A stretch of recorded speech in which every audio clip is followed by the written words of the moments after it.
Level 1, Raja Jalanan. Mesin skuter 110-150 cc. Inilah denyut nadi jalanan Indonesia. Mesin ini adalah mahakarya efisiensi dan keandalan. Teknologinya simpel. 1 silinder, pendingin udara atau cairan sederhana, dan fokus utamanya adalah irit bahan bakar dan gampang perawatannya. Karakternya, dia bukan singa, tapi kuda pacu yang lincah di tengah kemacetan.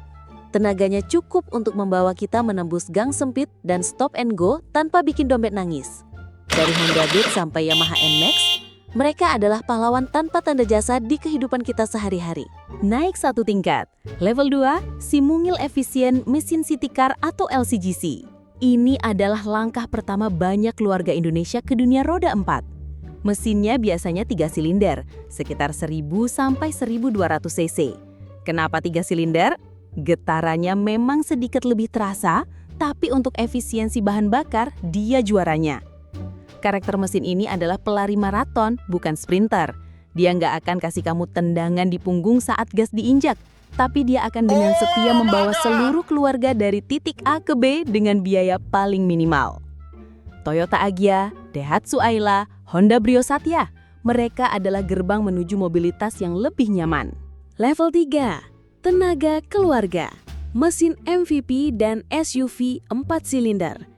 Ini adalah mesin pekerja keras andalan. Dengan 4 silinder dan kapasitas lebih besar, biasanya 1500 cc sampai 2500 cc, baik bensin maupun diesel, teknologinya sudah lebih maju, seringkali dengan katup variabel seperti VVT-i untuk menyeimbangkan antara tenaga dan efisiensi. Karakternya? Seperti atlet angkat besi yang andal, dia punya napas yang lebih panjang di jalan tol dan punya torsi atau daya putar yang cukup untuk membawa 7 penumpang plus barang bawaan tanpa ngos-ngosan. Inilah ranahnya Toyota Avanza, Kijang Innova, Mitsubishi Expander, hingga Fortuner dan Pajero Sport. Mereka adalah tulang punggung keluarga Indonesia. Level 4, suntikan tenaga, mesin turbo modern. Bayangkan mesin level 2 atau 3, tapi kita pasang kipas angin super yang disebut turbocharger. Benda ini menggunakan gas buang untuk memutar turbin yang kemudian memompa lebih banyak udara ke dalam mesin. Lebih banyak udara berarti ledakan tenaga lebih besar. Karakternya seperti atlet sprinter yang tiba-tiba dapat suntikan adrenalin. Ada jeda sesaat yang kita sebut turbo lag, lalu boom! Tenaganya menendang, hasilnya apa? Mesin kecil bisa punya tenaga setara mesin besar, tapi tetap efisien saat dipakai santai. Honda Civic Turbo, Daihatsu Rocky, sampai mobil Eropa modern, inilah masa depan mesin pembakaran internal. Level 5, raungan klasik mesin V8. 8 silinder disusun membentuk huruf V, mesin ini adalah ikon kekuatan ala Amerika. Kapasitasnya besar, seringkali di atas 5000 cc.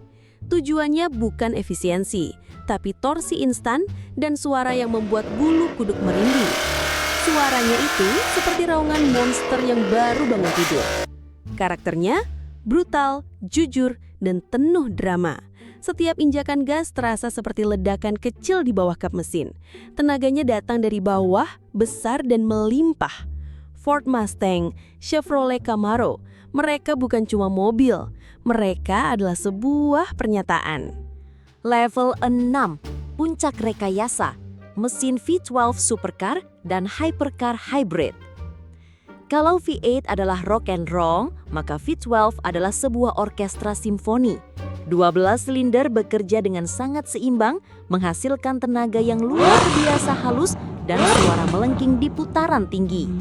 Ini adalah seni rekayasa murni. Tapi sekarang ada level baru di atasnya, hypercar hybrid. Bayangkan, kolaborasi brutal antara mesin bensin gila dengan motor listrik yang memberikan torsi instan. Tidak ada lagi jeda, hanya akselerasi tanpa henti yang menekanmu ke jok. Karakternya adalah jet tempur untuk jalan raya. Dari Lamborghini Aventador, Ferrari SF90, sampai Koenigsegg, ini adalah mesin-mesin yang mendorong batas fisika. Lupakan jalan raya. lupakan aturan. Level 7, dunia overkill, mesin balap ekstrim. Pertama, Formula 1. Mesinnya cuma 1600 cc V6 turbo hybrid, sekecil mesin MPV kita. Tapi, jangan salah, benda ini berputar sampai 15.000 RPM dan menghasilkan lebih dari 1000 tenaga kuda. Ini adalah mesin paling efisien secara thermal di planet ini, mengubah lebih dari 50% energi bensin menjadi tenaga. Itu gila. Tapi, jika F1 adalah tentang presisi, maka ada satu raja kekuatan mentah, Top Fuel Dragster. Mesinnya 8.200 cc V8 supercharged, meminum bahan bakar super korosif bernama nitrometana. Hasilnya 11.000 tenaga kuda. Cukup untuk melesat dari 0 ke 530 km per jam dalam waktu kurang dari 4 detik. Mesin ini sangat brutal hingga harus di-rebuild total setelah setiap balapan. Ini bukan lagi mesin, ini adalah ledakan nuklir yang terkontrol.